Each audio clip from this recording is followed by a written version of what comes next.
Hello, everyone. I'm Roswell Royce Laurie, and welcome to Cool Folks Who Love to Bachata.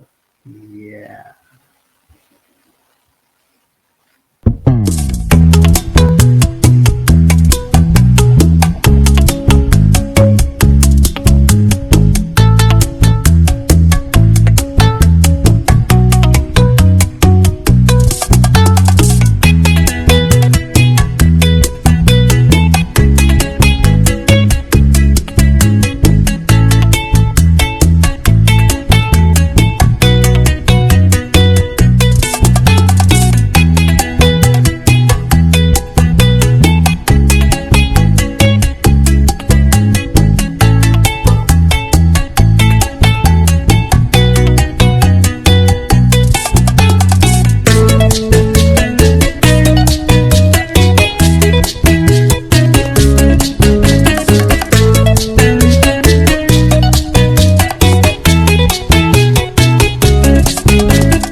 Hello, everyone. Welcome to Cool Folks Who Love to Bachata. I'm Roswell Royce Laurie. Yes, I am going all over the world to meet with members of Cool Folks. I want to know what they do when they're not dancing and promoting, and what do they do during their days? What jobs do they have? What functions do they do? What organizations do they get involved with? It's one thing to look at a flyer and you see a picture of a guy or girl that says, an event is at this location at X and X time, but it's a totally different ball game when someone goes live and they talk. You know more about that person. You learn from that person. You experience stuff that you never thought you would ever experience. So one of the reasons I've decided to do this cool folks interview stuff, is for those reasons. You know, um, I always believe that by talking and getting to know someone, and they're sharing their history or their story, that's maybe helping someone that's looking at this. It can maybe help a child, or maybe help like someone who's very sad or depressed, or maybe you never know. I mean, so this is supposed to be like a learning experience, and I am honored. I am honored to be doing this. This is my third season. Um, I am doing this, and I am completely blessed. Oh my goodness, Facebook didn't really have much confidence in me to do this about a year ago. They said, Roswell, that's insane. No one on Facebook, would ever, you know, continue the silliness, and the managers said that just do what everyone else do, Roswell. Let them post the postings, and then you like it and love it and move on. I'm like, no, I want to do something unique, different, something that's never really been done before, or it has been done before, but for some odd reason it hasn't continued in you know, that trend. So I decided to do this live interview stuff because I think it's worth it. It's definitely worth it. Um, so far, I'm in season number three, so I must be doing something correct, and I've had these wonderful guests from all over the world, and the stuff they said, and the stuff that I learned about them, and you guys learned about them has been really helpful, and not only to me but to the entire public. So so thank you for allowing me to do this for the third season, Facebook. Thank you so much. Um, a couple quick announcements before I bring our guest on tonight. Um, I'm still here in New Jersey, the New Jersey, New York City metro area. I came back a couple of months ago, so I can, spend some time with my dad and stuff, do some family stuff. But I am planning to come back down south for the winter. So I'm coming back to Georgia so I can hang out with cool folks who love the bachata in the South. And I plan to go to many events down south, including Florida. And so, guys, I look forward to to attending those events. Um, I'm going to bring out Jerry Geraldo. Um, Jerry is like the owner and director of Jerry Geraldo Promotions LLC, and there's so much this man has done. I mean, anywhere in New York that you go, you mention his name, people are like, I know this guy. I heard about this guy. I've seen this guy. This guy has done X, Y, and Z stuff to help the community. Not only the dance community, but the entire community in large. And that goes beyond New York City. So, and I like that. I like to hear that, there are people out there that not only, use their time to dance and promote and to, do whatever at their leisure, you know, these people actually make a contribution to the community and they help people and stuff. So Mr. Geraldo is that person, and this is one of the main reasons I wanted to bring him on, so he can share with you what he does and his experience and his knowledge. So I'm super honored to have him here, and he represents all of New York City. Let me just say that, okay? As far as I'm concerned, Jerry is the king of New York City, okay, as far as I'm concerned. So I am double blessed to have him here. But before I bring him on, I just want to let everyone know, that forgive me if I'm not in my perky, upbeat self like I normally am. But as everyone knows, a lot of stuff has been going on in around the world in the news, and and so as everyone know, there was like like a massacre that happened overseas, and even though I don't know too much about the details, and there's so much that needs to be researched and learned, and so I just want to say, overall, um, dancers, promoters, um, Israel is going to need your help, and all the victims, and I can't even begin to talk because I'm so emotional, but um, they will need your help. All of those that were affected by this, even if you don't know someone that was not affected directly, you know, this is a time for cool folks who love the bachata to really be cool, you know? So I'm asking each one of you guys to please begin considering, um, having events which will go to help the cause and to help the victims and medical, stuff and stuff. So I just want to, announce that, um, so thank you. And all of those members, that have family and friends and don't know about the whereabouts and all of that stuff. I mean, I can't even begin. I don't even know what to say because I just can't. I'm just hearing about these things. But if there's anything that Cool Folks Love the Bachata can do, if there's any like donations or stuff or any events that you know that you guys think would help, just feel free, run it by me or just let me know, and I'll be more than happy to give my support. But anyway, on a happier note, um, I'm gonna bring Jerry on so we can talk a little bit more. Just so you guys know, I'm bringing Fanny Salsa. She's gonna be on Bandit of this month. Sarah from Texas is coming also.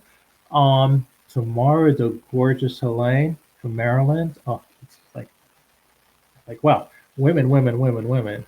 So Jerry, so bro, after you, it's gonna be hot chicks. Okay, for the rest of this month. Nice to meet you, sir.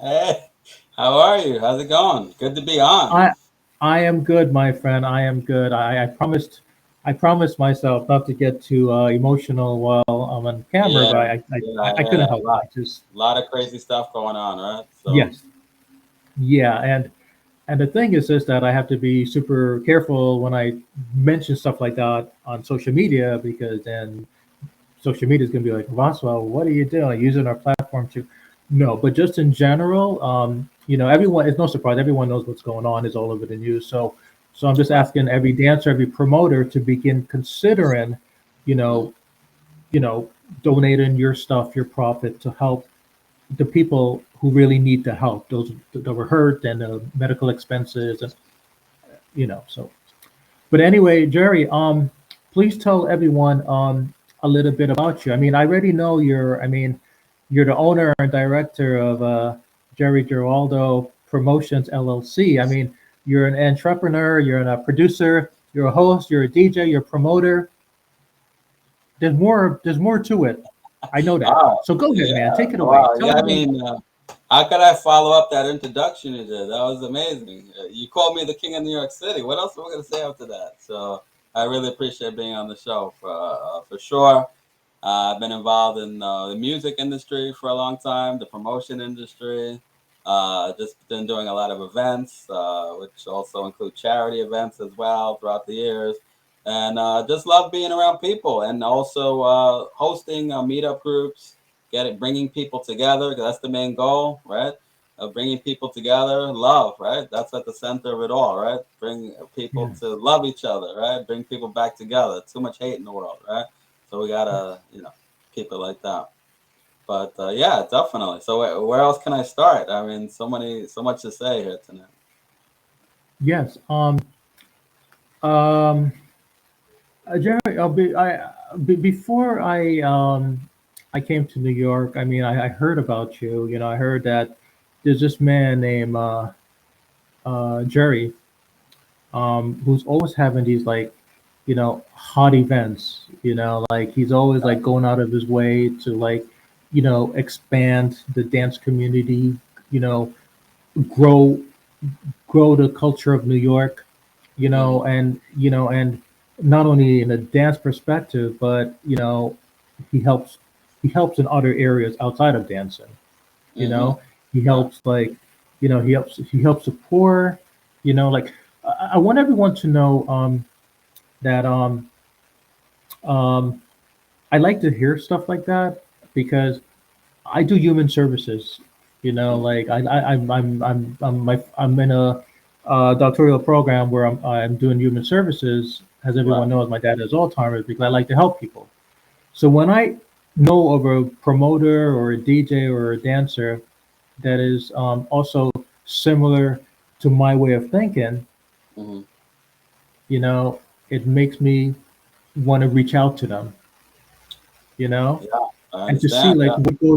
what goes on in their thoughts, like what motivates them to do what they do, like why are they doing it, like so I'm doing what I'm doing because um I mean I just like to help which is like to help the healthcare industry grow. But Right. you help the poor, right? We help And the poor, and I how? mean, Tell us, how do basically, you I do just that? I want to be a role model to other people, right? Our community, well, my community, right? We have a lot Mhm. going against us, right? Discrimination, different things, right? Mhm. Sometimes as fathers not in the home, right?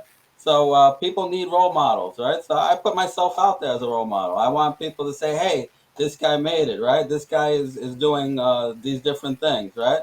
Right. And doing it for the Hispanic community, but for the wider community as well, right? So that you could finish college, you could finish your education, you could do business, you could do Mhm. many different things that entrepreneurs are doing right out there, right? So for the young kids out there, don't lose hope, and always give back to the community, right? Because just success without giving back to the community is not real success. You need to be out there and educate the next generation that's coming up, right? Those 15-year-olds, those 18-year-olds that want a direction, right? What do I do? What can I do with my life? How can I make life better for myself and the community, right? So it's all about setting the example number one first, right? Laying out the platform, and just like other role models, I'm not the only one. There are people even far more successful than me, right? And they're big role models in our community, right? In the Hispanic communities, etc. Right? So it's very important that people have role models to look for, especially young men nowadays, right? Who are lacking good role models today because of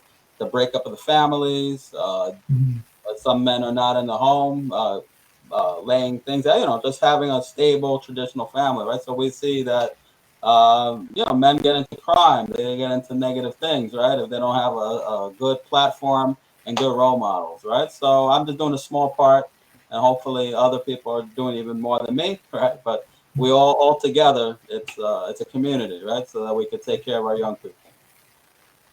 Right. So how do you feel knowing that you made a difference in someone's life? Like how? I mean, like me, like I always feel like I mean, Jerry, everyone looks at me and they think that, because I got a tie and a jacket and whatever, I'm this Right, corporate legal type of guy, and, you know, money is my priority and stuff. I mean, money is essential, but it's not my priority. right, I of like course. money, but I don't love it. What I Hmm. like is, is working and doing 9 to 5, and, that's it. But what I love is that when I go to volunteer centers or like nursing homes or like communities where I can make a difference in someone's life, like I can make an overall impact in that Hmm. person's life. Like I feel fulfilled, you know. Right, yeah. I don't know if I don't know if it's like a spiritual journey or whatever. I just feel fulfilled when I know I made a difference or impact in someone's overall life. You know, Yeah, how do and you it's a great feel? thing. Yeah, it's a great feeling, right? Yes, how do you feel when you sit back and you're like, and you're like, oh my goodness. You talk to yourself, you're like, oh my goodness, Jerry, look what I've done. And I just, I really made a significant contribution in this guy's or this gal's life. Like, like, how do you really feel? That is something that you know, I think about in me. And Mhm. I'm like, I think about it normally at the ending of the night when I'm calm and I'm relaxed and I'm like, wow, I feel good. Like, how do you feel knowing that you made a Uh, difference in someone's life or your overall pink? Like, did you feel like, you it's know? it's amazing. Unfortunately, I don't have that much time to just sit back and think because I'm always constantly busy. So when it hits me the most is when I get feedback from people, depending on what venue I'm working at or different thing that I'm doing. So if I'm helping in some way, then people will give me that feedback, and that's where I start to think, wow, I really made a difference here. This person was lonely or suicidal, and I brought them to a group, or I helped them, or if it's my career, I was doing counseling, whatever it is, right? That I'm helping people in a way, and I get that feedback, and I thrive off the people no matter what I do, right? Whether it's music or the promotion or my career, right? I feed off the energy of the people, right? The positive energy, that is, right? So then it makes me want to do more, right? And definitely I commit myself more to helping people and the community in that way. So it's an amazing feeling. So Mhm. it's really hard to describe. You have an idea of what that's like, right? We think, wow, well, this is what I've done, and sometimes when on the rare occasion when I do sit back just to think, it's amazing to think, wow, this is where I've come from, this is what I'm doing, this is the change that I'm doing for Mhm. people. You know, that's what they tell me, and the impact I'm having based on what I'm doing, and various things that I'm connected to. So I'm proud of it, and yeah. Well, that's great. You said the magic word. You're proud of it. So that's great. I mean, there's a lot of people in this world. They say they help people because maybe they feel they have to, but Right. you and I, we do it because we want to do it, not because we have to. Sure. Yeah. And there's a big when you guys when you guys say you guys help people, you know, there's different ways of helping people. I mean, do you have to help people, or do you want to help people? There's a fine line. So I think so. Jerry and I, we're in that level where we can say truthfully, you know, we want to help people, not that we have to help people. Right. And then Yeah. when you work to earn that dollar for your mortgage or your kid or your car, you have to work. Not that you want to work, but when you want to help, but when you help people, you want to help people, not have to help people. So I just wanted to let everyone know, what it means to go out there and stand on a 10-foot podium or a tall building and say, I helped people or I made a difference. Those are strong words, and for all of those who are doing that, whether it's New York, Atlanta, Miami, France, whatever, be proud. Like Jerry just said, be proud of when you're helping people because you're doing it because you really, really want to, not because you have to. So I just want everyone to be cautiously aware of when you say you help people and look back at what you've done. Like Jerry, like you said, it could be like a young man trying to, maybe something was going on, or it can be like in a nursing setting, such as, with my dad, or it can be, someone who's just uncovered from a broken heart. Jerry, let me tell you something about me. Uh, Sure. I'm not Hispanic. I'm from the West Indies. Excellent, My buddy. family's Yeah. from Guyana, so Nice. I'm half Mhm. Brazilian, half West Indies. So I grew up in New Jersey. I was born and raised in New Jersey many, many years ago before I started traveling the world. And um, I um, I was very old school. I was very ignorant. I had to be around people that understood what I was saying, and I understood what they were saying, vice versa. I was Right. like, all American music that I listened to, it had to have been in English and it had to make sense to me. I mean, I'm a legal man. Everything about me is making sense All right. until, okay, So you heard bachata? 8 years ago. Okay. 8 years ago. Okay, I was in a relationship, one of the deepest relationship you could ever think about a man can be in, right? Mhm. Eight Sure. years. And I was with a Dominican, okay? Prior to that, I would not date someone who was a different culture than me that could not speak the same language. And I was very like, and I said, let me give it a try. So one thing led to the next 8 years. And I said, I'm in my 40s, back then. And, I'm like, it's going to work. It's one of those relationships like you want it to work. You force it to work. And that's bad when you force a relationship, any relationship, right? Sure. Now, when I recovered, boy, it was bad. It was bad. Um, my heart was so like yeet that I Hmm. felt that it was time for me to go 6 feet under, like Oh wow.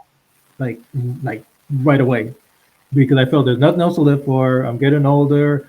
I mean, my family warned me about the relationship. I lost my job because of I would just, not going to work sometime, wake up late because my partner was like, just forget about work. Let's go this, let's go that, let's go blah blah blah blah blah. So I said, hell with the world. I'm in love. That's not love. I don't know what it was. So when the relationship ended, And I walked away and I said, I can't do this anymore. This is not, it's not something not right here. You know, a lot of Mm. yelling, abuse, and cussing and all that stuff. That's not, I don't know what that is. That's not a relationship.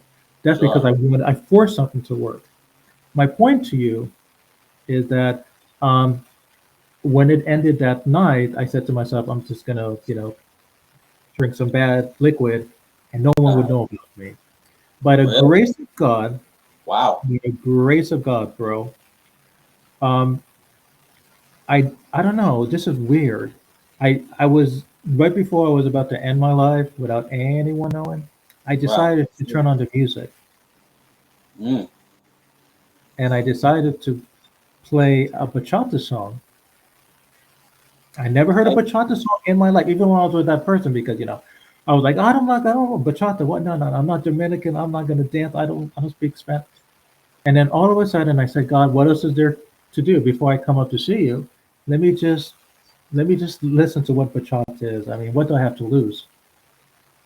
I Amazing. turned the Right? radio on 8 years ago, and then I forgot. I don't know if it was Aventura or Romero.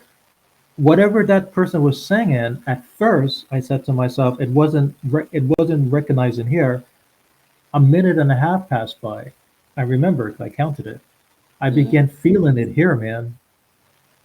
Wow. Literally, I never felt anything in my life. No music, nothing. I just, for some odd reason, I felt it here. Remember, I don't know what the guy was saying or singing about. Hmm. And Wow. That's amazing. before you know it, a week goes by, and I'm listening to more of that music. 2 weeks go by, I decide to take bachata dance classes. A month goes by, I decide to start traveling the world and begin taking various bachata classes from all over the country. And before you know it, I became cool man who loves the bachata. The point of my story, Jerry, is that bachata saved me, and it saves a man in different ways. It can save him from stop drinking, stop Wow. smoking, stop being abusive, or stop thinking about it. You know what I'm saying?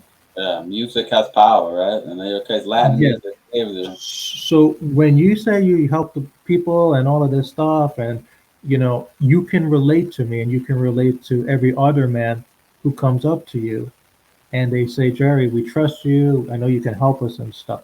So, how do you feel bachata has saved you as a man?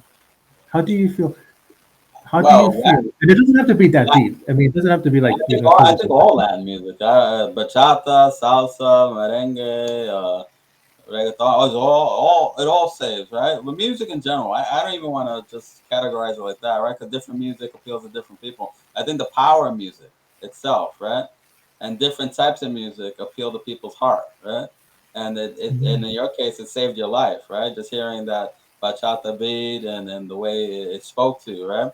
That's why it's important for me to do all kinds of events. So every Wednesday, that partner up with people that are already doing a lot of bachata events and uh, uh, Anna, right, is a great person also that's doing events. Yeah, so it's amazing what's out there. And on my YouTube, on my Eventbrite, you'll find a whole bunch of bachata events as well, in addition to the Copa, which is all Latin music, reggaeton events, and also Halloween party coming out, right? So I'm always incorporating Latin rhythms and Latin music because I know Latin music in particular can change your life, right? Music could change your life, right?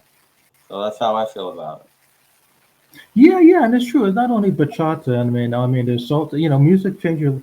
I mean, I know. It's kind of weird for me to go live and say this that music, saves people life because I didn't realize this until that night 8 years ago when it saved my life. Right. Before that, I was like, oh God, Right. like whatever. I'm like, that's BS. Remember, I'm a legal man. Everything about me is facts, and like, I don't believe in like music is gonna save your life, and it saved my life, bro. It really Mm. did. So I'm proud of that. And you, you're a witness of music saving people's life. Remember, when people come to an event of yours, right? You don't know what they're coming with or coming from. You don't know someone just had a bad relationship, someone is they're homeless, Mm-hmm. someone is, just because somebody looks pretty and dandy and you don't know what's going on. And you know that of all people because, it's New York City and, New York has a lot of hats and characters and stuff. But you also know that when they come to an event that you're part of, you know, you feel proud. Yeah, You feel proud. That's helping someone, that's accomplishing a big goal. You don't have to know that person. Maybe you're not even going to say hello to that person before the night is over. But just looking at his or her face coming to an event that you helped sponsor may have saved them from doing something that it's they were not, it's amazing. It's amazing. yeah. Yeah, I mean, I had one event I did many years ago. I had a couple that got married, and then There you she go. contacted me, and she said, "Look, I found my husband at your event," and I was very proud of that. I never forget that, right? Because sometimes people they don't contact you, so you don't know what happened. If they met someone, if whatever happened, right? But that was nice to see, right? Because people getting connected like that. Then I have other people saying, "Oh, I felt like so lonely, and I met so many friends through your meetups, your Latin meetups, your events, and I have a new lease on life, right? I'm learning new dances like bachata, right, or salsa, Yeah. and I'm really, really living life for the first time, right? Mhm. So before they weren't living life, but then they said they're living life now after joining my meetup groups, after associating with the people there. And I got to say that I got the best people that support not just me. I don't want to say they're supporting me, but in a way they are, right? But I have the best people supporting me, but also supporting Latin music, supporting the events, supporting our community, right, and supporting New York City, right? That helps the economy, etc. So in so many ways, right, people are feeling the support, right, of people coming out, meeting, coming together, getting to know each other, right? That's a lost art nowadays with the internet. People just don't want to go out any. A lot of people, unfortunately, don't want to go out anymore. But I encourage people to go out, right? You don't know how your life's going to change when you meet new people, hopefully, and positive people, right? That are into dancing or into bachata or different types of dances, Latin dances and stuff like that. And you learn a new skill, right? Dancing is a skill, Yeah. it's an art and it's a skill, right? And it takes Mhm. time to fully develop, right? I'm Right. sure you know that as a dancer, right? The Yeah. time that it takes to develop the skills to be the best, right? Or to try to be one of the best, right? So, and it's a challenge, right? And those are the kind of things we need as human beings, right? To get out there and have goals and challenges, right? Everything can't Right. all be all about work either, right? Just like our 9 to 5 jobs or whatever, we have to have other interests besides that, right? Mhm. That makes our life colorful and meaningful, and we feel super connected to other people, right? So, I Yeah. mean, I'm really proud of that in terms of the way people connect. And then that kind of feedback, like I said, I live off the positive feedback. So I say, oh, I got to do the next thing and the next thing, right? So there are times that maybe I get tired. Maybe I want to give up on certain things. But I say, Mm. I got to keep going. The people are loving this.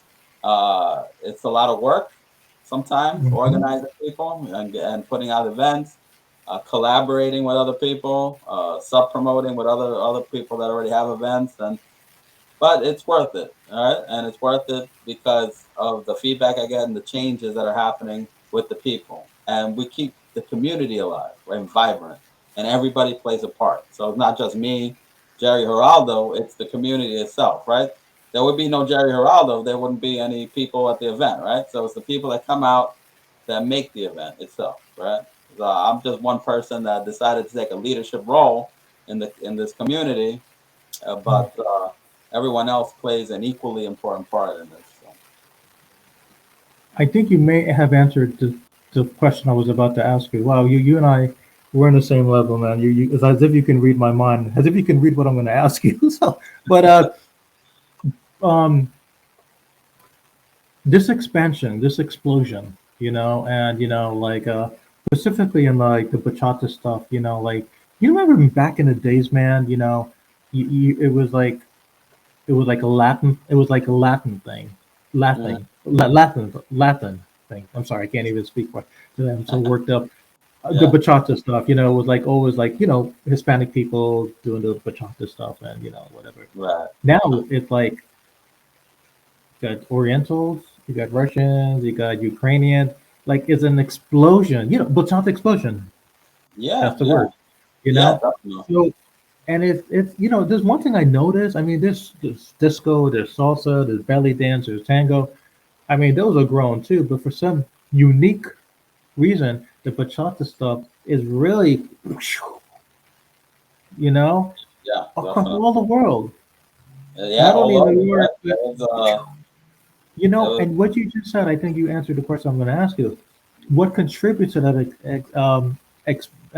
explosion? Support, the community, love, and stuff. But like, I mean, you're a witness to this, and you've been more. I mean, you're more. I mean, you're the king of New York when it comes to dancing, and it does. And not only bachata, you are it. You are New York City. Everyone knows that. Okay, I know that. So you are entitled to answer this question. What specifically you feel is helping to that explosion? What specifically, is it I don't know, the younger generation, social media, support, the Latin community. There has to be one source of ingredient. When you bake a cake, man, there's one source of ingredient that make that cake a cake.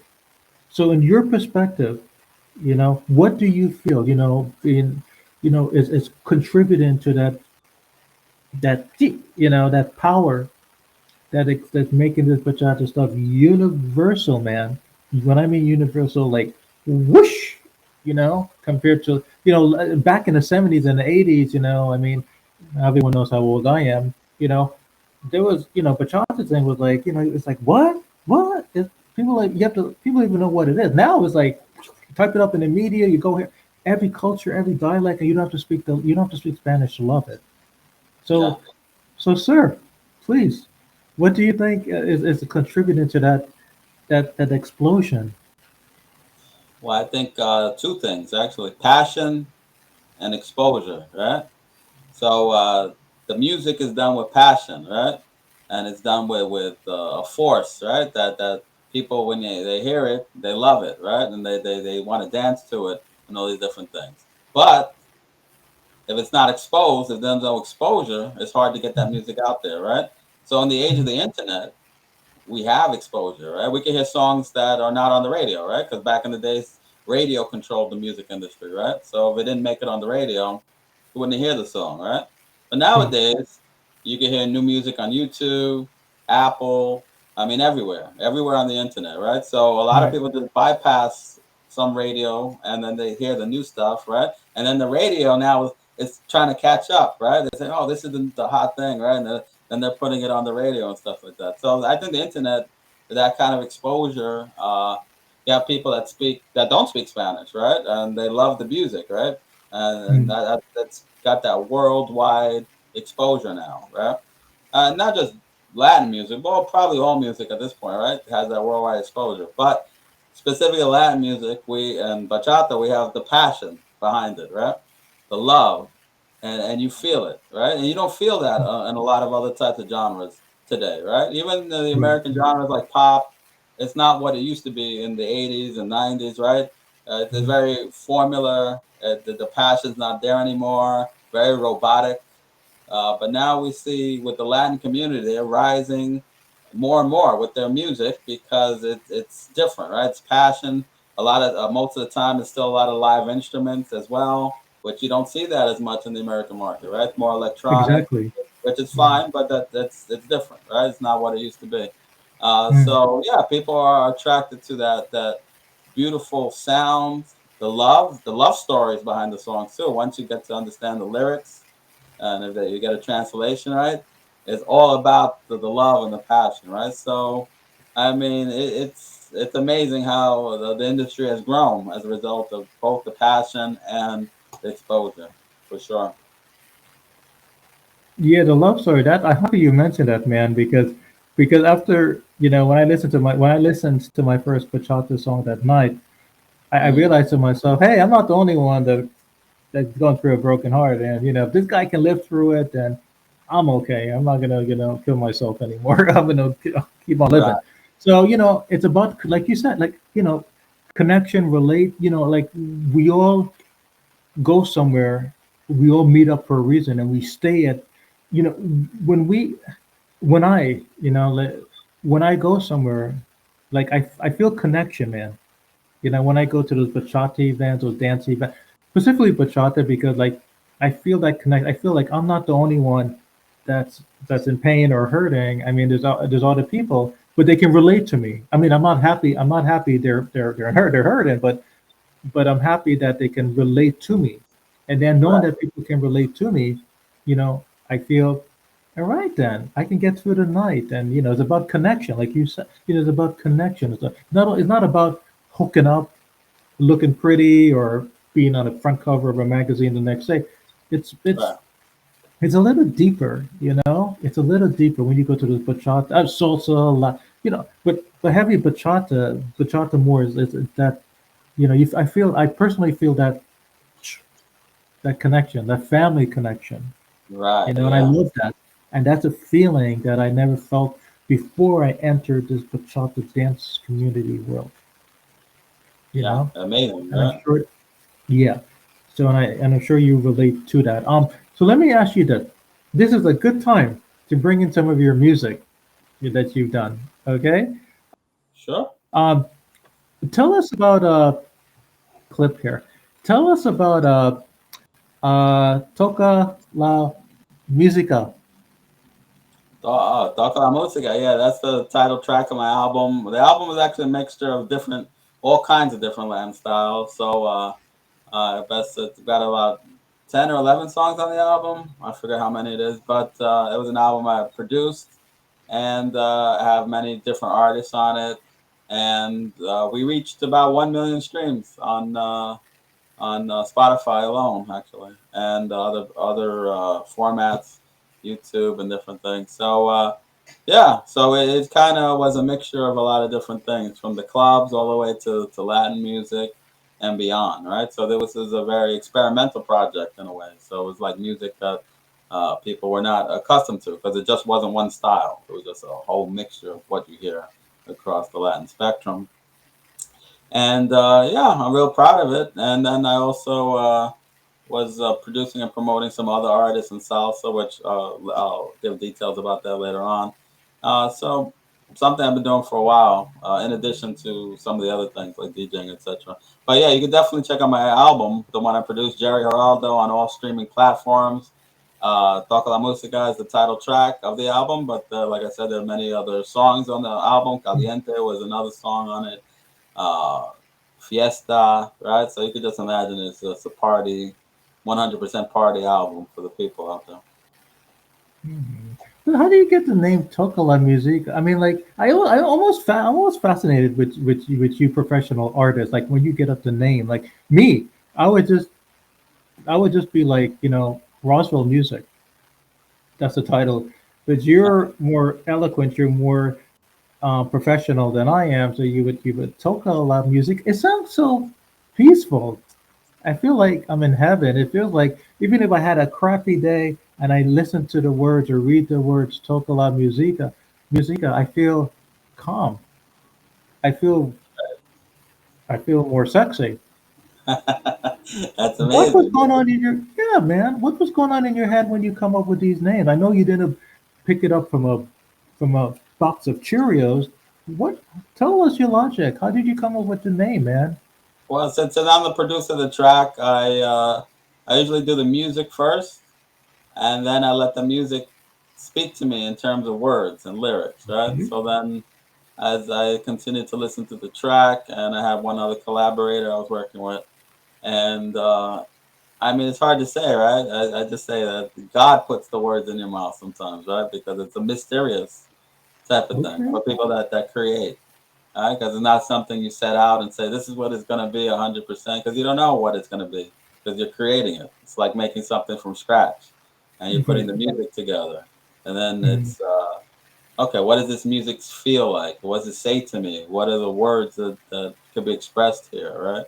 And it requires time and creativity, and then eventually the words come, right? And that's part of the creative process, right? And that's the fun part, right? Trying to come up with something that didn't exist before.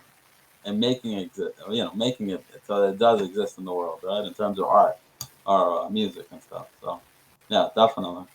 How much time and effort is like is dedicated to put something like that together? As you can tell, the reason I'm asking you these weird questions because I have no idea how to put together like a song or an album, and so as you can tell, I'm not. That's not my field. But those of us that are listening to you talk and that might want to do what you do, similar. So tell. I mean, how do you put like how much? I mean, I know there's legal contract involved, and there's like promotion and advertisement, and run here, run there, call this back, call that.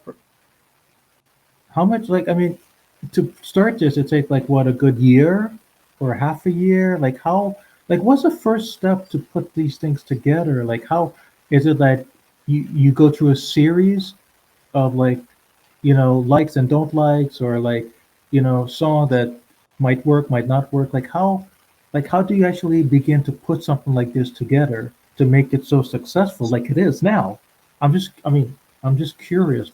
I'm just Yeah, curious. well, in my case, I have to simultaneously think about the business aspect and the creative aspect. So, but in this case, it has to start with the creative aspect, right? So, it's about thinking about what I want to do, right?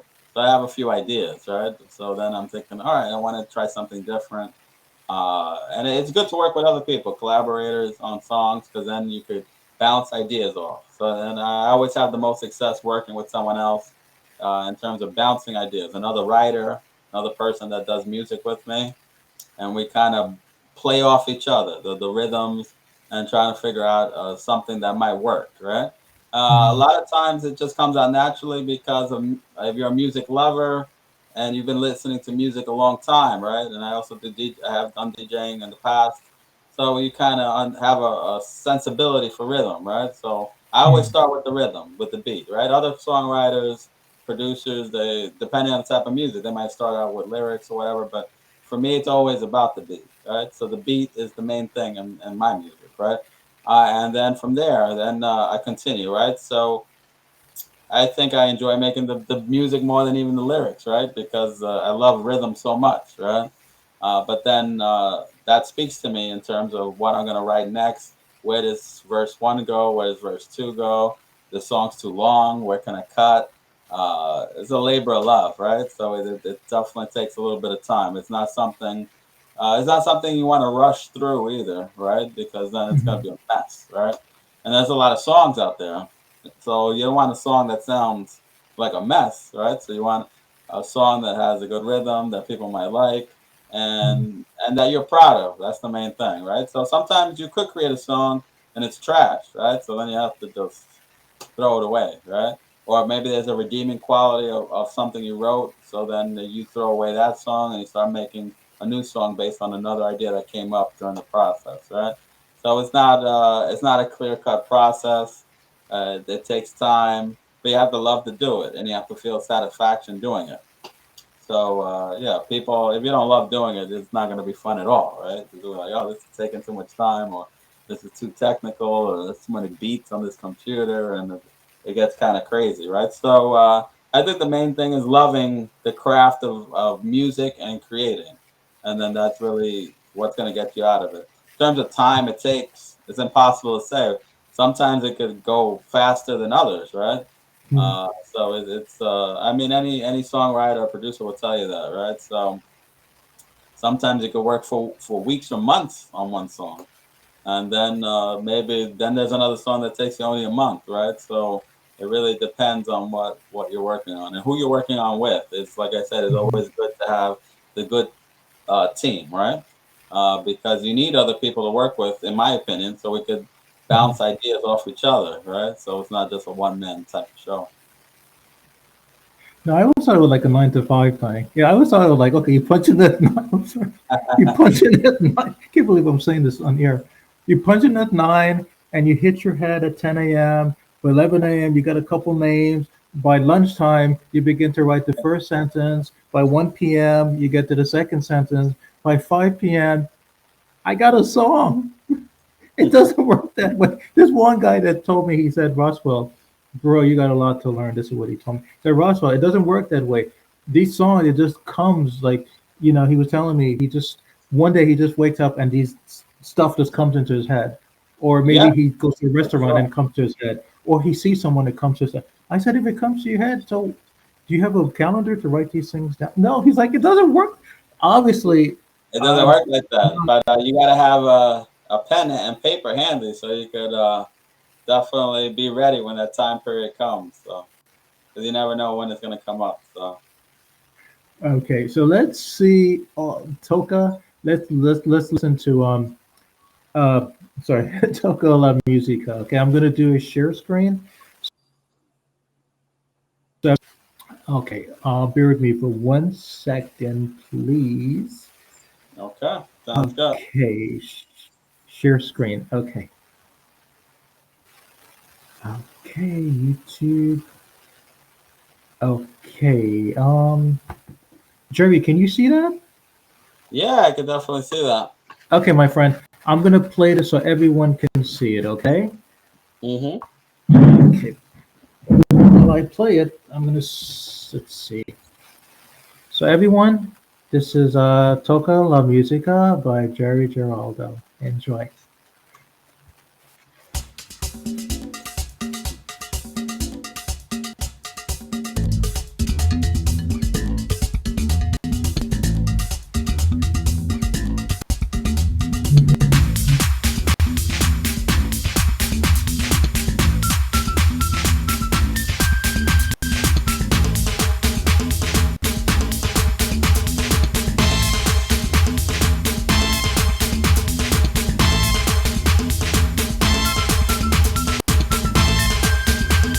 Aquí vengo otra vez para la gente. Los latinos están presentes, sobrevivientes cruzando el puente. Cada día luchamos contra la corriente. Hay mucha gente trabajando duro, cada día pensando en el futuro. No hay apuro, estás seguro de tener ese control y la libertad. Yeah. Yo no sé qué me hace sentir tal y como me siento feliz. Yo no sé por qué me siento así. Oye la música, baila por mí. Yo no sé qué me hace sentir tal y como me siento feliz. Yo no sé por qué me siento así. Oye la música, baila por mí.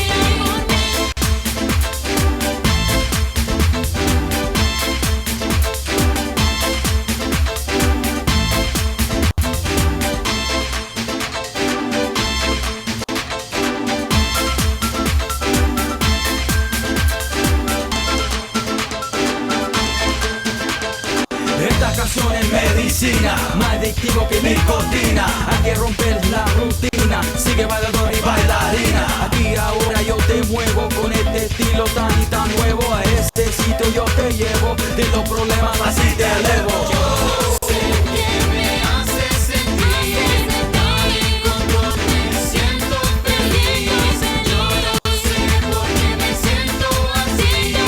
Oye la música, baila por mí. Yo no sé qué me hace sentir tal y como me siento feliz. Yo no sé por qué me siento así. Oye la música, baila por mí.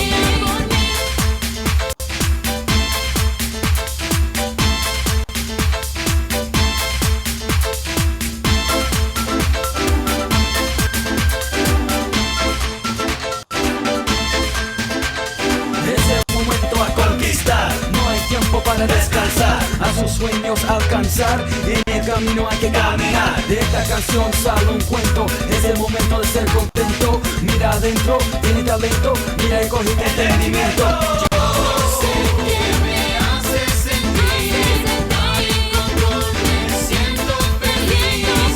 Yo no sé por qué me siento así. Oye la música, baila por mí. Yo no sé qué me hace sentir tal y como me siento feliz. Yo no sé por qué me siento así.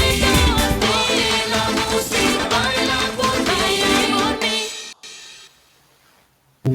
Wow. Okay, I'm like, um, I'm speechless. The girl is hot. Let's begin. Let's begin with there. Let's begin with Yeah. the hot girl. Who is? Who, that's not. I know that's not your daughter. I mean that. No, you would. No, you. Would, so no, you would beat her if that was your daughter. So who is the hot chick? Tell everyone. Oh. Is she cool? Folks love to. Is she part of our group? Well, actually, I shot that video internationally. So that was actually shot in Venezuela, and I have a dance group that I was working with out there in Venezuela, and she's one of the dancers out there, and hopefully I'll be able to bring her to New York City one day soon, right? But definitely, she put a lot of hard work and choreography into doing that. The video has been seen all over. It's a Vivo video as well, so you can watch it on that platform. And yeah, and she was very excited to do that. And yeah, her name is Janet, and she did an amazing job, right? And we're gonna see more of her in future videos as well, right? Because this is someone that has a lot of talent, and that's what I like to do: expose new talent that's out there all over, international, not just in New York City, right? I want Right. to expose talent all over, right? So definitely, but we see that she has a lot of talent, so she had to be part of that video for sure. Yeah, I love her. The boots with the yellow laces, the her shoes are like so shiny Yeah. and so. I Uh, Jerry, I used to work at Macy's. Before when I got my master's, I had a master's in sociology. I could not find a job, so I ended up selling shoes for 8 years at Macy's. There's nothing wrong with that. It's just that it's just right. kind Yeah. of funny because when I tell people that, they're like, "What? You can't find a job with your master?" I'm like, "Nah, I could, but I'm not ready to work a real job." So I decided to work at Macy's because I wanted to help people. Because I like to help people, help them with Mhm. shoes. I worked in the shoe department. So Okay. working 8 years in the shoe department, you can't help not notice a woman's foot. So Yeah. Yeah. normally when I dance with a female, everyone knows that I'm weird. When I dance with a woman, the first thing I look at is not what a typical man looks at. I Oh no. look all the way down at her toes.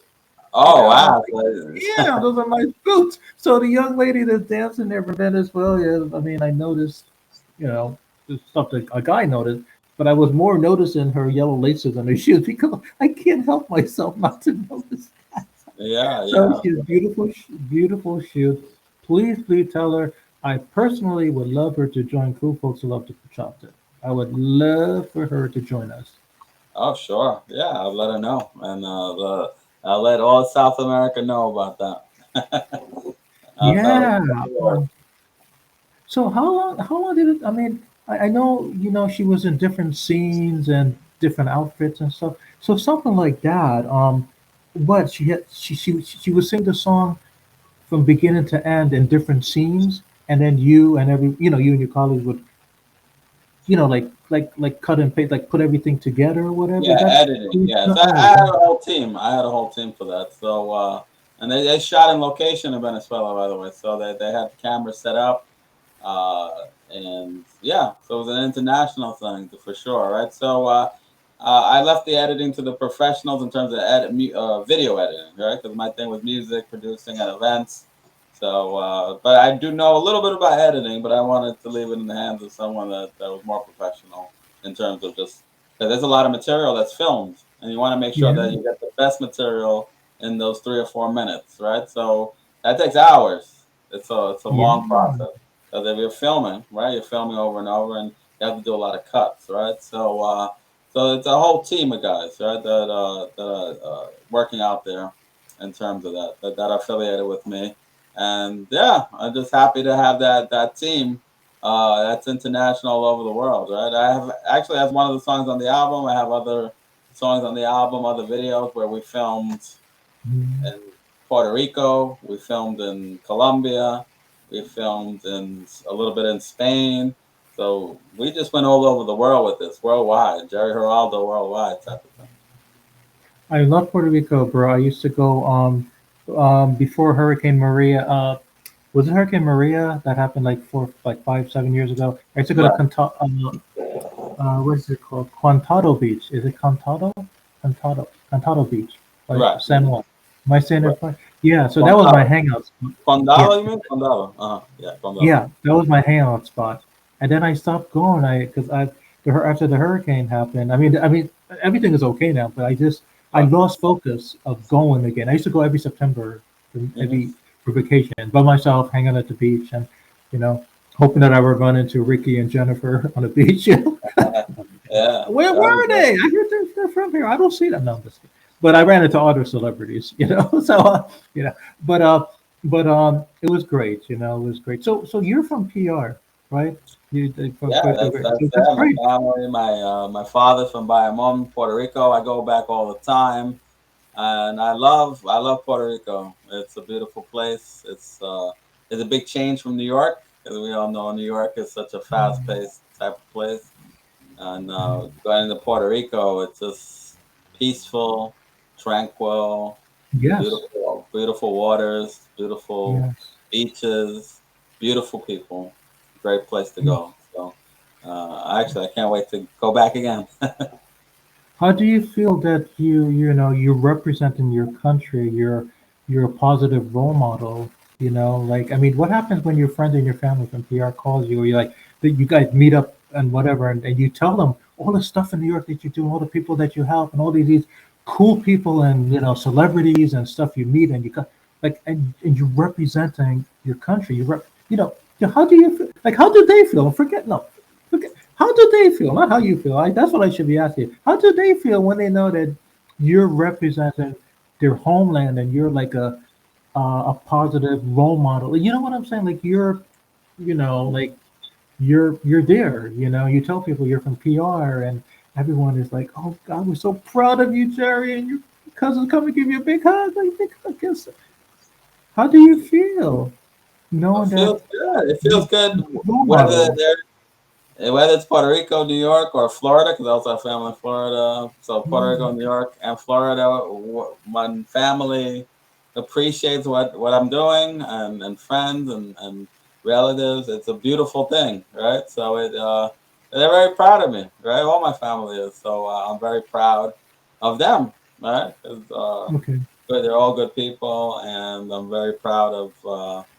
The things that they're doing and the support they've given me as well, right? So Mm. when I have like the album, etc., they definitely share the information with everyone, etc., and they just love it, right? So it's a very cool thing. So I'm very proud of that. Yeah. That's great. I'm happy for you, man. I'm proud of you. Okay, so let me ask you some Roswell questions. Okay, Mhm. you're a New Yorker, and I know you can handle my questions. Wow. Yeah. Here we go. What can I It's a expect? Saturday night. Okay, Saturday night, major city. Okay, it could be New York, it could be Atlanta, it could be Paris. I don't know. Major city. Five amigos, five friends. These are powerful organizers, and they've been in the business for such a long time. They decide to have their events on the same night, back to back. They all live within 5 miles radius of this major city, right? Hmm. Okay, check this out. Friend number one, John, he dished out like I don't know, like maybe $11,000 for his Hmm. event. Right. Okay, Kim, friend number two, dished out like 18,000. Friend number three, Edward, dished out 42,000. Ooh, for his event. Wow. A lot of money there.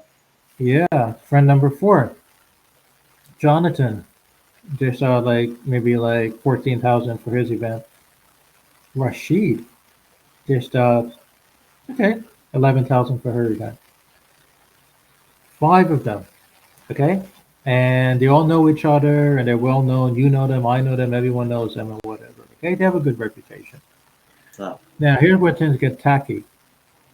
They know I'm in town, they know you're in town, and blah blah blah. So we decide to go to friend number one's event, right? Hmm. Yeah. And we only stay there for like 45 minutes or whatever, and there's only about like 12 other people. Hmm. We decide to go to this event. right? This our second friend, Marie. Uh, and we hang out there for a good like 3 hours. Okay. There's only about like maybe 18 people. Mm-hmm. Okay. We go uptown. We hop on Uber. We go uptown to hang out with friend number three at their Mm-hmm. event. Okay. We stay there for about like like maybe like 22 minutes. A good crowd, maybe like 19 people. Hop downtown to go to this guy's event. We don't want him to talk bad about us that we're in town or Roswell is in town. He didn't come say hi to me. So we go hang out there. Hang out there for about, I don't know, 52 minutes or whatever. Okay. But only 8 people are there. I have a little friend here. We go to this event, and guess what? I'm not even going to tell you how many people showed up. It's sad. But another sad part is that I didn't get to dance with any hot chicks or any ugly chicks or any chicks at all because I was Right. traveling all darn night to this and this and this. And so was you and everyone else and blah, blah, blah. Mm-hmm. Here's where things get really confusing. Monday morning, the accountant or the bookkeeper or the smart guy comes and looks over how much friend number one makes. Remember, John dished out what, 22? And he Mm-hmm. only got $250 back in his pocket. Woo! Wow. Number two, friend number two, Mary. She dished out, what did I say, like what, 18,000 or something like that? Yeah. Because she had to pay for the workshop and the DJs and blah, real estate, all that good stuff. She only kept like maybe $315. Ooh. For number three, similar scenario. All that thousands of dollars this guy dished out, the promotion to celebrities, blah, blah, blah. His accountant says, my God, out of all those thousands you only got maybe like $92 you save in your pocket. Ooh. Yeah. Number four, same scenario. Thousands of dollars with this guy only got like maybe less than 2% back. Maybe let's say $200. And number five, oh, let's not even go there. It's bad. So next weekend comes along, and guess what happens? They do it again. Same 5 people, same craziness, Mm. right? Da da da da. Monday morning comes, da da da da. And then another month, and another year. The bottom line, I guess what I'm trying to say is that I don't, maybe it's normal, maybe it's a business, maybe there's something that cool man who loves a bachata don't know. But all I'm saying is that I do see things and I observe stuff, but I don't talk about it until Right. there's a time to talk about it. And there's no right or wrong answer, Jerry. Every guest that I ask to give some type of logical explanation, the reason I ask is based upon your experience, and your response could help who's ever listening to your response. Maybe they're in that predicament. Maybe they want to be better organizers or whatever. I have no idea. So my question to you, King of New York, dance man, and event and everything else, in a situation like this, is there another way this could be avoided, or is there another way to better collaborate? Because I'm thinking, I mean, that's a lot of money, man. I mean, I need to work, let's see, one, two, I need to work like maybe four, five, six remote job to even get like half of what this guy does, or I need to, I don't know, marry a rich princess or whatever, I don't know, in some foreign country. But to get that money. But what I'm saying is that these guys have the money and they dish it out, but not many people show up, but they still do it. So I don't know if they're trying to prove something or there's some type of learning disability going on here, or they're very like macho, or maybe there's a language barrier. I don't know. But someone like you who might know why this is happening.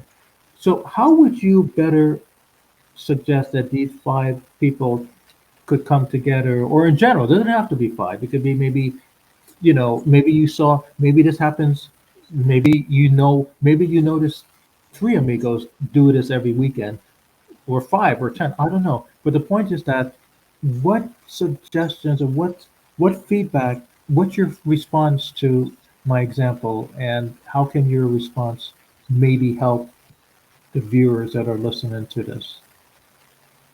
Well, I mean, if it's for business purposes and you're losing money, then definitely it's not for business. You're just paying money for a party, which is fine, and but you're not making money, so you can't call it a business. It's just your hobby. You're paying a whole bunch of money, and you want people to come to your party. Right. But I don't know if you can sustain that week after week.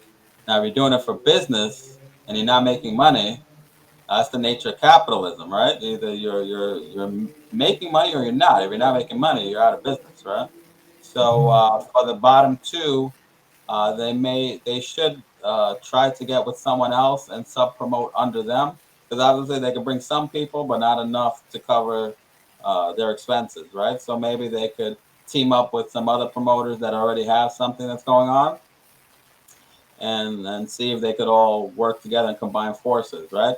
Because it makes no sense to have five of the same parties, and then the bottom two, especially, only bringing 20 people, 30 people, whatever it is, right? So at that point, why don't they just work with someone else and bring those 30 people to an event that's pre-existing, right? Another thing too is you have to see what the need in the market is, right? If there's 10 different events happening and they're all in the same vicinity, all very similar, so it's a big waste of time, right? Unless you get there first, if you're the one that's been doing it, right? So um, you got to look for a night where there's not a lot. If you're starting out, that is. If you're well known, it's different. But if you're starting out, you got to look for a time where people are looking for events and there's not many. Uh, After the pandemic, there's a lot of opportunities, right? Because Mhm. there's not a lot of events on certain nights, right? So sometimes people are looking for an event on a Thursday night or a Mhm. Sunday night or whatever it is, off days, right? Saturday and Friday, you'll probably have your most competition. But if you're already established and already have a name, then yeah, definitely go for the Friday and Saturday. And just see, you have to use common sense too. If you're doing it for business, you cannot spend more than what you're making, right? So that's a big issue, right? That's basic accounting and basic business, right? No matter what it is, right? Now, if you happen to be a guy that has extra money and you just want to make parties, that's different, right? But we're not talking about that. These people are probably losing money, right, and losing a lot of it, and Mhm. that's unsustainable long term, right? So I would recommend that they team up with some other people, even promoting under some of those people. We can't let ego get in the way either, right? Because at the end of the Mhm. day, if your bank account says zero, doesn't matter about your ego, right? So you gotta definitely Mhm. see what is out there if you're doing it for business purposes, right? So I mean, there have been parties that were not business related. I didn't care. I was taking the expense because I was just bringing people together, and there were parties that were for business, right? So the ones that I was doing for business, I don't like to lose money. I don't know if anybody else does. But Mhm. those that that I was doing for business, I want to make sure that I cover my costs and that I don't lose money. On the other events, it was just social, it's just for my satisfaction to bring people together. So I didn't mind. It wasn't about business. It was about maybe bringing the social club together. So if I needed to rent out the place, I didn't care, buy food, whatever, because my goal wasn't about making money that particular night, right? So you got to figure out what your goal is, right? Is it just to Mhm. bring people together that one night, or you're trying to make profit off it, or whatever it is, right? So it has to be consistent with whatever goals you have out there. I remember back in the days, man, like way back, you can walk down the street and not be afraid to tell another organizer or a dancer or whatever that, hey, guess what? I have an event in X, Y, and Z dates. And then he or she would say, well, guess what? I also have an event on that same day. So then the person would say, well, how about this? Let's compromise. How about if I have my event on this day, but then again, maybe you can have your event the following weekend or whatever. And then Mhm. that person would say, yeah, sure. Remember back in the days, they were like, I mean, that's what I heard. This was before I even got into dancing or whatever. It was like a calendar and universal stuff. But now, I know you brought the COVID stuff, and I mean, people are like, people are back up and dancing and stuff, and this. But like New York, for example, that's a good example, specifically in New York City. Like a long time ago, I heard it was like that, but now it's like there's so much, like I mean, so I don't know. Maybe you said something about ego, which I that I'm beginning to think that maybe it could be that, maybe it's just an ego thing. But then again, despite your ego, why would you want to dish all that money and not, it doesn't make sense. What are you trying, like, what is that person trying to prove? That, Yeah. hey, I'm the What's their king of New goal? York, or Yeah. I'm the princess of New York or whatever, what's going. So you brought up a good point. There's a lot of mechanisms to this, but again, it's not a right or wrong answer. It's just a Mhm. matter of just bringing awareness as to what options there are. But the reason, Jerry, I'll be honest with you, super honest, the reason I bring this up is because I guess I see all the postings that everyone posts there. I mean, cool folks love to bachata, and then sometimes I think to myself, before I go to bed, I'm like, do you colleagues actually communicate with one another when they post these stuff? Do they know that they're all posting on the same night? And so, but I said I'm cool, man. I love to bachata. I'm not going to go to one of you guys and say, hey, don't post, and that's not cool, But it just hits me that, I mean, so it makes me think that, well, does everyone realize what they're doing? And maybe they don't realize. Or maybe Mhm. so by me bringing this topic up and asking you guys to share something, maybe this might be like an open, like what's like like an eye. What's the word I'm thinking of? Like an eye opener, you Right. know, An eye opener. Yeah. especially for the new ones that are just getting into this business. So that's all. I mean, I just wanted to bring it out here, bring it, and see how everyone feels about it, like and Yeah. see what could be done. Yeah, definitely. I mean, getting knowledgeable about the business is very important too. Actually, there's a promoter out there, but he does freestyle music. But he has an actual book out there for people that have no idea about anything related to promotion. His name is Latif Mercado, and he has a book all about promotion. And there's not many books about it, so it's focused on freestyle dance music, but you could apply it to any kind of music, and it just shows you how to book acts if you want to get do concerts, clubs, different things, right? So you could also find material online about how to go about it, right? Whatever business you enter, you should have some knowledge about it, right? This way you don't fail at it, right? You want to have some idea, talk to other people that are already in the business that have done it Mhm. before, that are active or even retired from it, and just tell them what it is that needs to be done. How can you make a successful event? What's a successful promotion once you have the event, right? You have the venue, but no people are going, right? Because you did a terrible promotion. So promotion involves a lot of layers.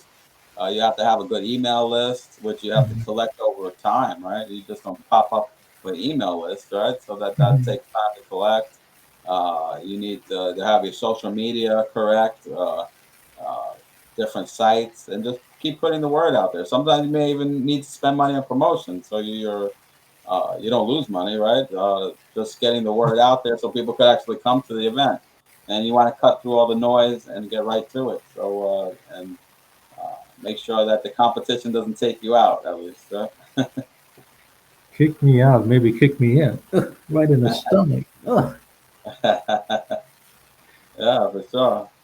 No, but I'm happy that you mentioned that, and I'm super blessed to ask you this because New York City is like one of the dance. I mean, as far as I'm concerned, the dance capital of the world. I started, just so everyone knows. Um, my first dance class was in New York City. I had a this was years ago. I had my first dance class, bachata, in New York City, Hmm. and this was like long edge, maybe 8 9 years ago. That's how I started to learn bachata. And then they say if you learn to dance in New York bachata, you can dance anywhere. So it's fun. No, I just want everyone to Good, right? understand. When I lived in Florida, and I moved to Florida. I lived in Miami. So it's funny. Before I moved to Miami, I was emailing the instructors and telling them, "Hey, I learned how to dance in New York." And so when I mentioned in New York, they're like, "Oh, really?" They're your best friends. They're like, "Really? Oh my God, you have to come down to Florida. We want to see what you learn." But when I came down and I was showing them my moves, they were like, Okay, this is our moves, and I thought, that was it. There's no need for me to learn anything else. But I realized that there's more to learn, about bachata dancing. So that tells me that whenever I think I know of bachata moves, I don't. There's so much more out there, and that's the Yeah, benefit of traveling and taking classes throughout the country. Because even though bachata has the same thing in common, begins with the letter B, people have different ways of showing it and teaching it, and that's good because you become yeah, more open-minded, and you can dance with any chick on the world, yeah, because you master the technique. yeah, for sure. Right. Yeah, I Okay, agree. okay, great. I'm gonna ask you a question about kids. Okay. Um, and kids nowadays are very, they say they're gonna do stuff and whatever. Back in my days, when my parents first came to this country, like in the '70s, Hmm. they migrated to New Jersey way now. So Right. now everyone is gonna come to my house. Now they know where I am, where I live. So when they first came, we didn't, typical like like immigration type of story. They came, we didn't have much money. We lived in a little tiny, tiny basement, the family, we shared one bed. To make a long story short, Jerry, respect for him and more than, anyone else, he was always used to tell me that, you know, um, make something of yourself, son, legal, doctor, business, dancing, That was like, that was not even a conversation at my house back in the days. Hmm. So that's what I did. Decided to go get my bachelor. I had no choice. I had no choice. I had to get my bachelor's, get my master's, do my PhD, do the legal stuff, get a corporate job. But Jerry, in my heart, all of these wonderful years, I always knew I was a cool man who loved the bachata. Always. But I had Nice. Yeah. to, follow my parents. Like, it makes sense, right? Who'd want their kids to suffer and whatever? It's good to have a backup when a dance and stuff doesn't work. Right. So I guess what I'm trying to say that kids are different nowadays. Kids are very rebellious. They'll do whatever, they'll talk back to the parents and blah blah blah. So if a young one comes up to you, man, and you should know this because you are in the scene and you've seen all types of characters. You came in contact with different ages and different cultures. You know if a child is really sincere when he says, "Mr. Geraldo, I am going to become the next greatest dancer." Doesn't have to be bachata dancer, but dancer. And this is about New York I love, and this I want to make it clear. Of all the places I've traveled and lived, and I have a lot of friends in New York, one thing about New York I love about you guys know when somebody is BSing you. You guys know when somebody is bullshitting you. Yeah, Excuse my we life. You know. guys know Yeah. somebody is lying to you. But you could be a lawyer, you Yeah. could be a paralegal. You guys know somebody is BSing you. So that's the reason I'm asking you specifically this question. And and um and I respect this response because you know somebody's lying. And so a little one comes up to you, man, and you know they're not BSing you. You know they want to become the next, maybe they want to become the next Jerry Geraldo, right? And you know it because you can tell if they got it in them, if they got what it takes. But because you've been there and you know that there's a competitive world, and you don't want to misguide them. You don't want to throw them off base. But then again, you don't want to discourage them, right? So Hmm. what would you tell the little one who comes up to you and say, I want to follow your footsteps, Mr. Geraldo. I want to, you know, do this. I want to do that. I want to join you at the Copa. I want to help you promote. I want to do that. I want to go on the yacht trips and everything. What would you tell them? Go ahead. What would Well, you tell I mean, there's a lot to say, right? Make sure you have a backup plan. Make sure you go to school. Make sure, I mean, it depends how old they are, right? Just make sure, and if you're gonna get into this business, also to study and to do that, right? But it's not all party, right? You have to understand what business is. Otherwise, you'll be like some of the promoters, like you mentioned, that will have five people, right? So not everybody's successful in this type of business because They only see the party side of it, but they don't understand it's a business, right? Same applies to the music business. Same applies to careers too. You have to take it serious. You have to dedicate yourself, study in college, and things like that. So it's important to have your plan, but also have plan B and C, right? Because you have to have backup plans if your first plan doesn't work out, right? So I would tell them a little bit of all those things, right? Stay away from drugs. Stay away from drinking too much. I'm not a big drinker, but if you're going to be in clubs and you have a drinking problem, that's a bad situation for you, right?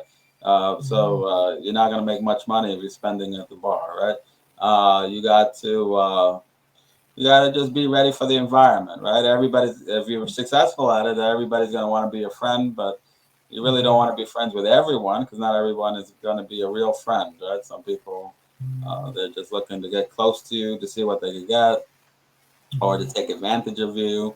So you have to have your guard up a little bit, and in terms of the environment and things like that. So it's a lot of different things. I mean, you can write a whole book, like I said, about this. Right? So probably a series of different advice I would give over time would probably be best.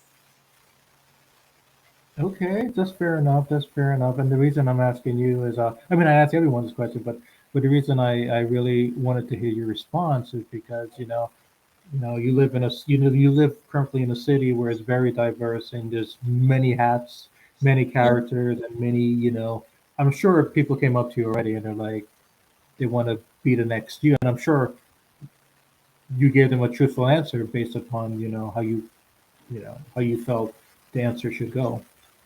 Yeah, So there you go, everyone. All the little ones that are listening, don't come to me.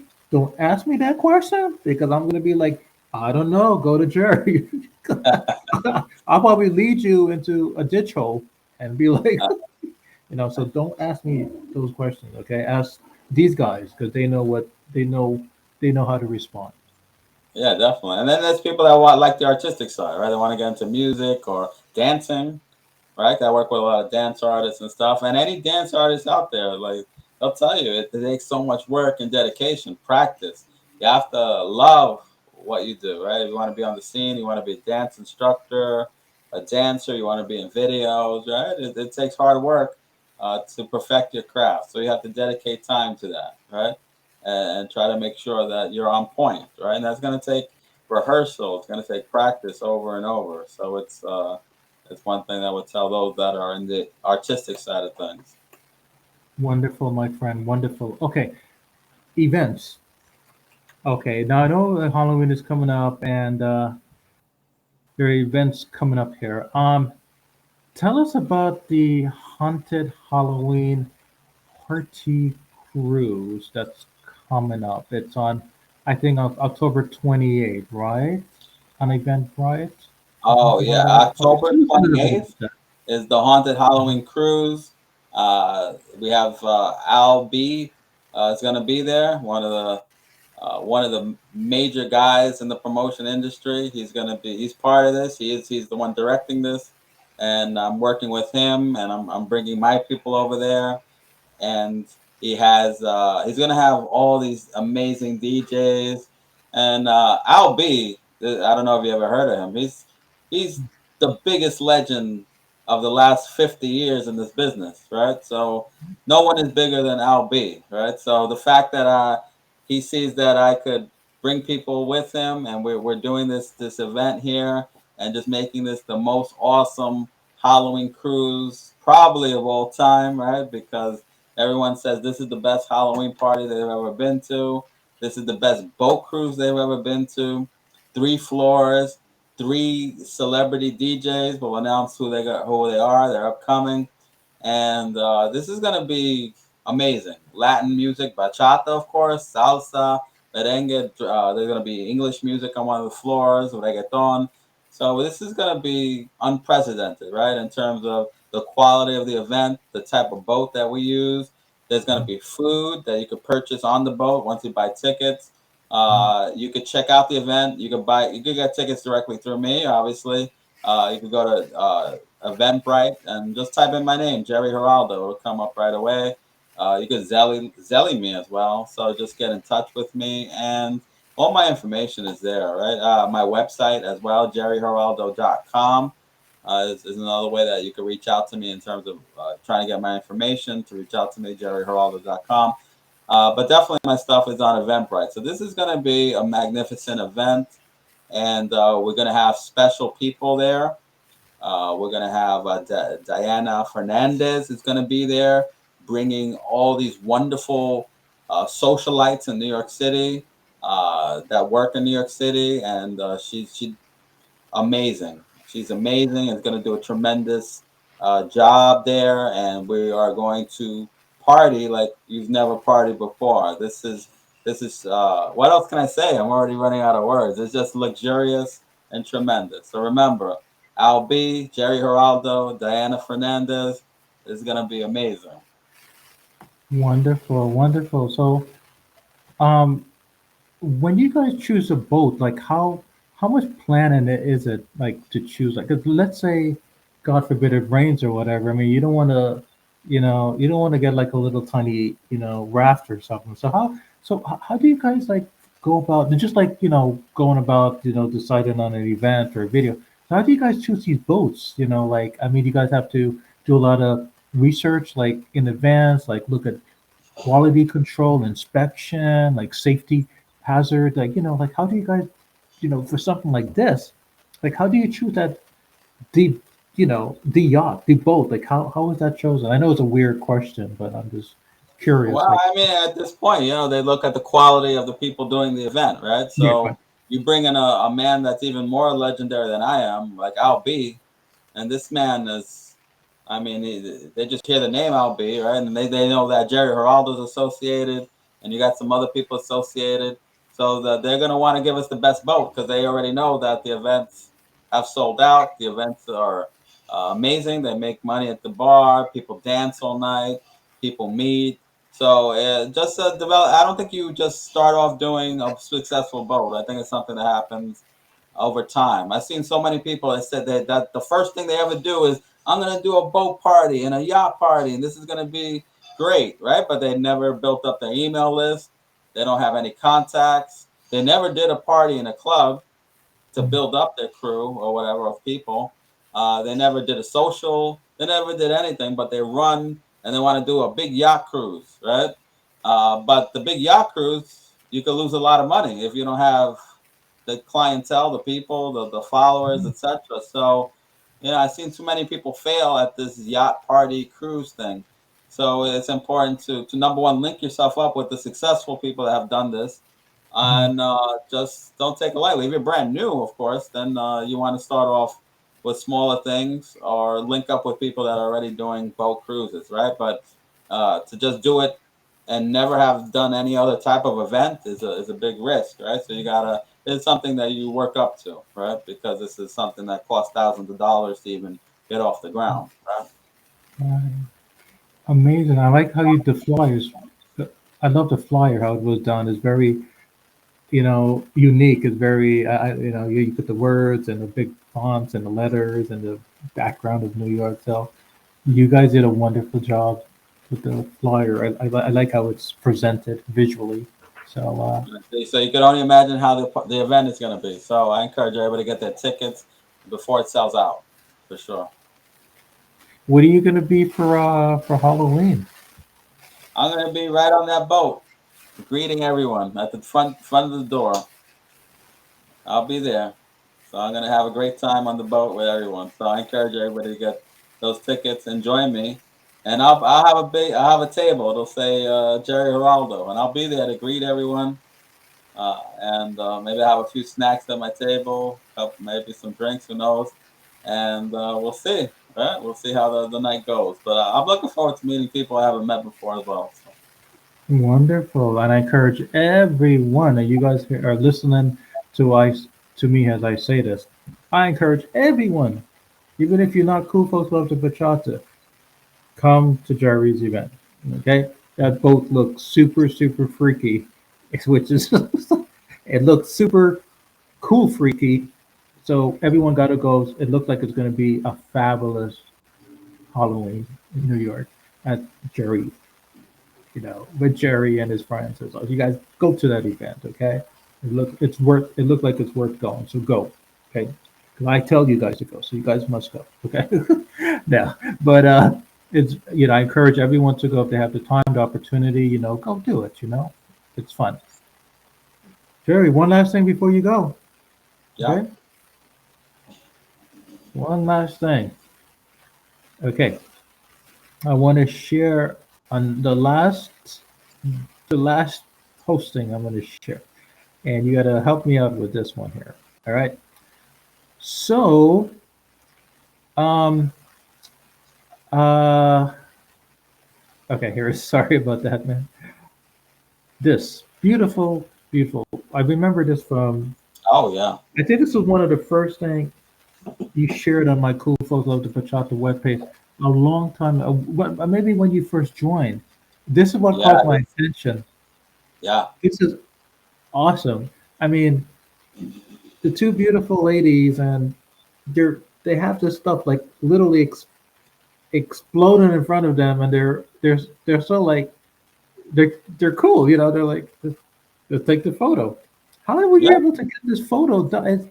It's like, I mean, I know this is not like a 5 shots and take the best one. It's like look like like it looked like was it like a one time Yeah, I shot. mean, yeah, we have the best photographers all around, right? So then when they Yeah. submit photos, this is amazing work right here. And I said this is going to be a cornerstone of summer promotions for the Copacabana, right? And that's the other event that weekly.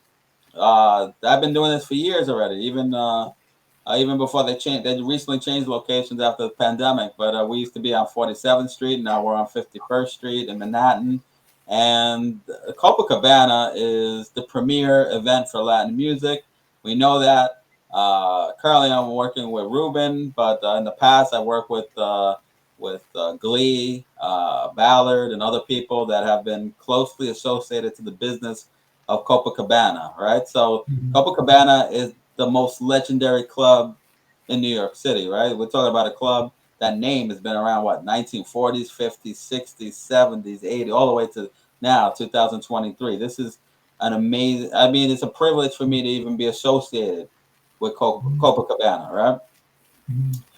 So the fact that I'm able to do these groups and bring everyone there for so many years, this past decade or so, has been an amazing experience. This particular photo here is actually my sister. That's my sister on the right.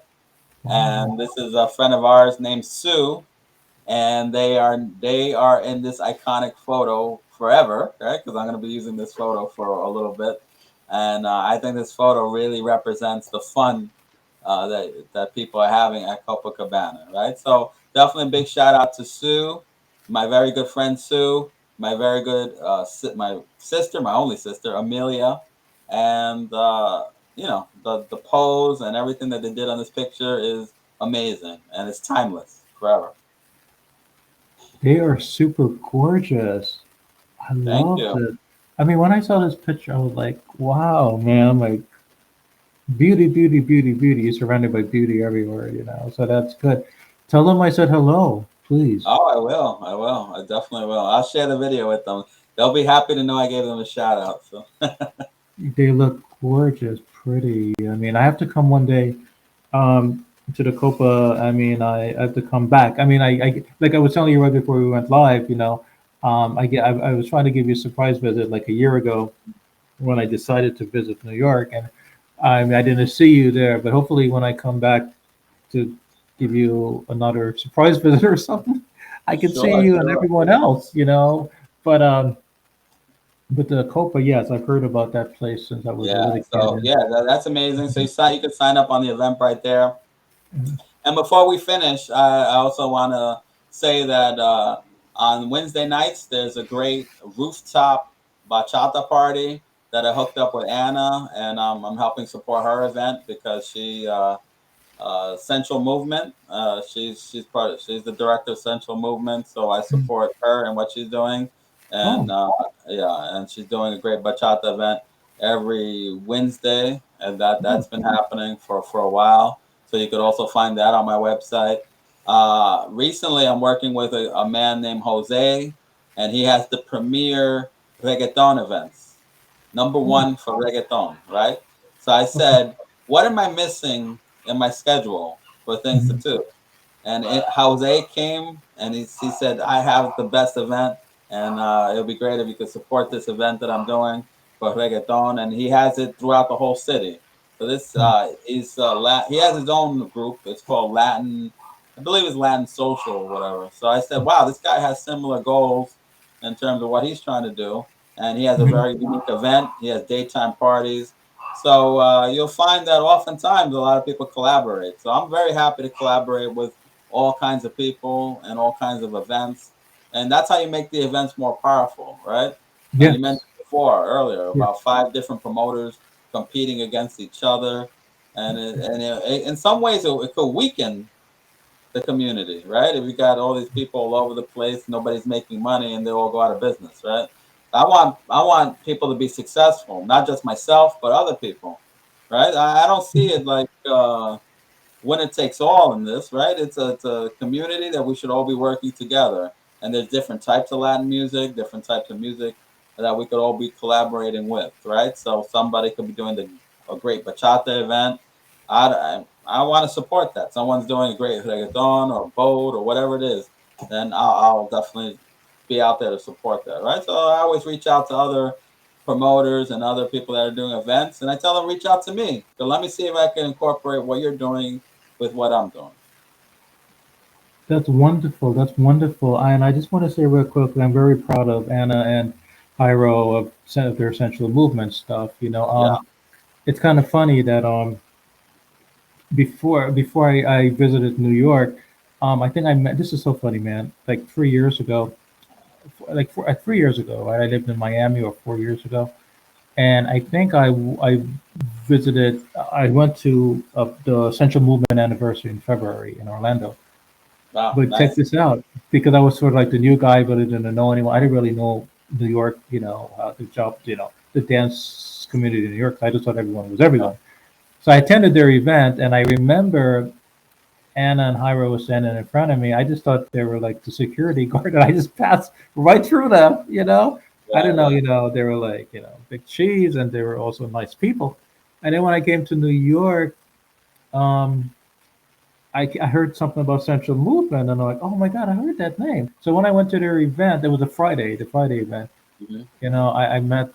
I met them there, and I'm like, wait a minute, I thought you guys were in Orlando. What are you doing here? And then Right. Yeah. someone said, They're you all know who over. that is? That's Anderson. Yeah. Like, really? The Anderson? Because like people were telling me about this Anderson person from Orlando and Miami for 1 year. I don't know that was her. And then somebody Right. said, that's the Anderson. So I'm like, holy crap, you're Ann. And imagine she's married and stuff. And I'm like, I'm holding her, like, and I'm looking at her like I'm observing her. And and her hire was like, what are you doing, my woman? And so I'm like, oh my God, you're like the innocent. Anyway, to make a long story short, Yeah. I'm very proud of them, and I love them both, and they know that. They share their stuff on our webpage, and I send, you know, I share their stuff. So they're great people. So I'm happy you guys are like buddy buddy. They're good Oh people yeah. They're from the great heart. people. They are Yeah. good. Yeah. I try to reach out to a lot of different people as well. Um, Also shout out to Mariella, right? She's also a big bachata dancer. I don't know if you know her, but she's doing her thing as well. Has been doing her thing for years, in her movement as well. So there's a lot of great people in the bachata industry right now that are doing great things, right?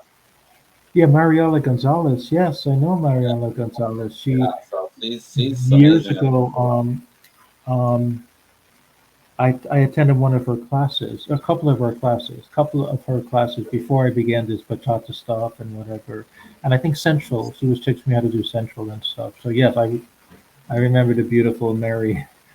Yeah, Yeah. Mariela. Yeah, I Oh, for remember sure. her. She goes under Bachata Embassy, right? The last I Yeah, checked. So yes. she's gonna come up with some powerful things in the future as well. So she's working on things, and she's gonna let me know as well, and see if I can incorporate some of those things into our schedule, our group schedule, and things like that. Yes. So So I'm just very excited to be part of the community of people that are doing events, and I'm looking forward to reconnect with old friends, new friends, and it's gonna be a great thing, right? So Yeah. definitely. So I hope people hit me up and join my social club, and we're gonna all have a great time.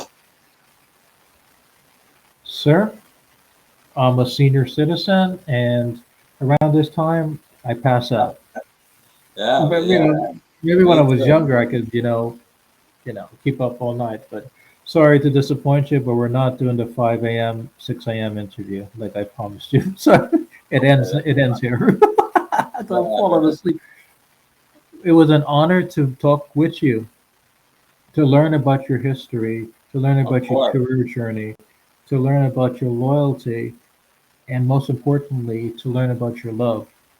The love you have Okay, not only for the dance community, but the entire world. Okay? It thank you. goes beyond New York City, way beyond.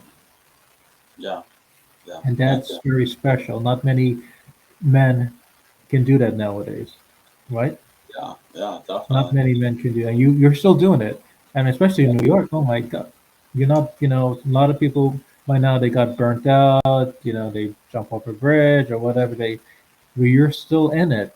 You're still doing it Oh, not because you like it, but because you love it, I love right? it. Yeah, and So yeah, and it's important to keep a humble attitude no matter what you do. That's what I try to do. Be humble and just love the people. you're good, man. You're good. Hopefully I can see you. I'm here until November. Hmm. And then I head back down south, All right. for the winter. Hopefully, maybe you never know. I'm giving you a clue, Jerry. I'm giving you a clue.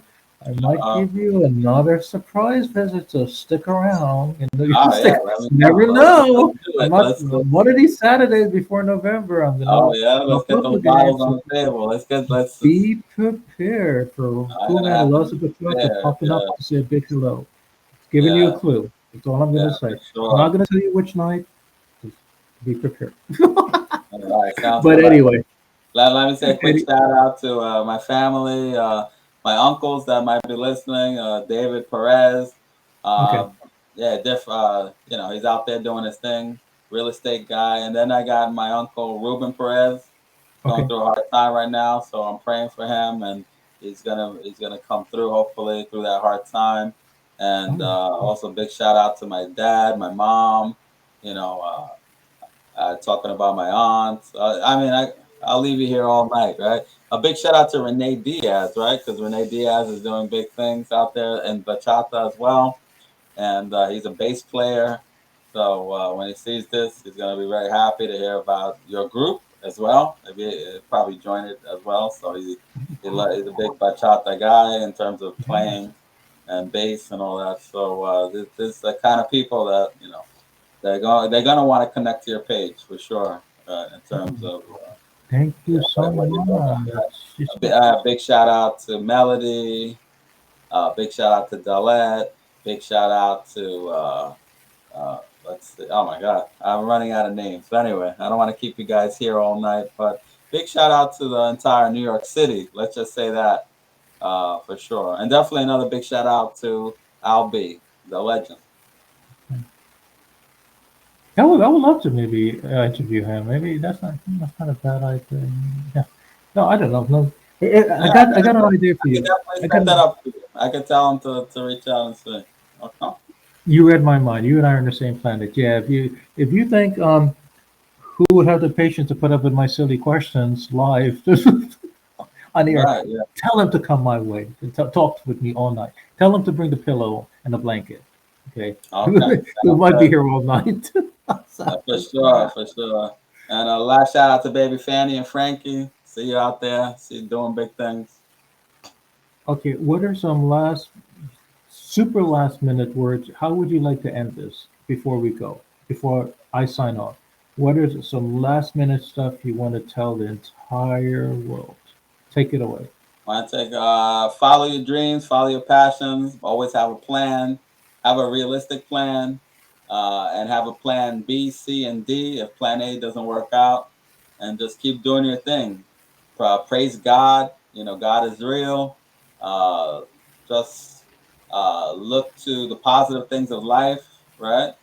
If you're depressed, get help too, right? A lot of people suffering with depression right now. That's serious, right? And we need after the pandemic, especially, right? And definitely, we know music and dancing can help people in their hard times, right? So reach out to your friends, reach out to a psychologist, reach out to a therapist, right? Don't suffer alone. With communities that are out there, and we're here to love you, right? And love, and hopefully you can receive the love, right? So, just a positive message for all the people. Come together, and I pray for peace in the Middle East right now. Oh yes, oh yeah. A lot of. I mean, I didn't want to, bring that up too much on social media because it's last thing I want to hear. Like when I wake up tomorrow morning, Roswell is like taking sides, and Roswell's saying this, and Roswell doesn't know what he's talking about. Right, But right. thanks for I'm happy you mentioned that. Yeah, there is a lot going on. Like right now, and that's one area. And those of us that are affected by that, whether it's people that we know or people that we know, friends of friends. I mean, it is affect my Jerry. Like I was telling you, my mom and I almost burst in tears before we went Yeah, live with you because it's we a were looking very at the sad coverage, situation. the kid, the coverage. I can't even imagine. I mean, there's a lot of stuff that's going on now. There's a lot of hatred that's going on now. A lot of blames and ooh, things are dance community. This is a good time for you guys to really come together. For These next sure. couple, ooh, next couple of months, Yeah, you guys are gonna really. When I mean those five amigas, you guys gonna have to really, yeah, really come together because yeah. Human life is precious, right? So we have yeah, to, those we people want, we that want, are, we want Jews yeah, and Muslims to come together. We want everyone to live in peace, and no terrorism. So yeah, exactly. There's all love here. Just want everyone to know we're all, love is number one here. When you have love, everything else, we conquer the world, right? Yeah. yeah, just keep So, that in mind, everyone. Okay, that, that's all I'm saying. But yeah. anyway, Jerry, it was good talking to you, my friend, and it was a pleasure speaking with you. And if you ever come down to Atlanta, or Miami for the winter, let me know. It'll be good to see you. Or I'm gonna try my best to come say hello to you before I head back to Atlanta. I'm gonna try my best to come give you a big hug All right, that sounds good. Thank you for this opportunity to speak to from the you. And bottom of my heart. Thank you for going live with me because I know that, you're a busy man. I mean, my God, you are Jerry. You are the man. So for you to go live with Roswell, and that tells me a lot about you as a person. So you're a thank good you, guy. thank you. You You're a are good too. guy. Yeah, good people get connected, right? So that's a good thing. All right, peace, bro. It's bedtime. So for Yeah, me, thank you, have thank a you. good From the night. bottom of my heart, thank you, everybody. Thank you. Of course, of course. Yeah, we lots of love to you. Have a good night, and I guess I'll see you on the dance floor. Oh yeah, I'll see you soon. Hopefully at the Copa. Okay, my brother. Have a good night. Peace. Peace. Thank you.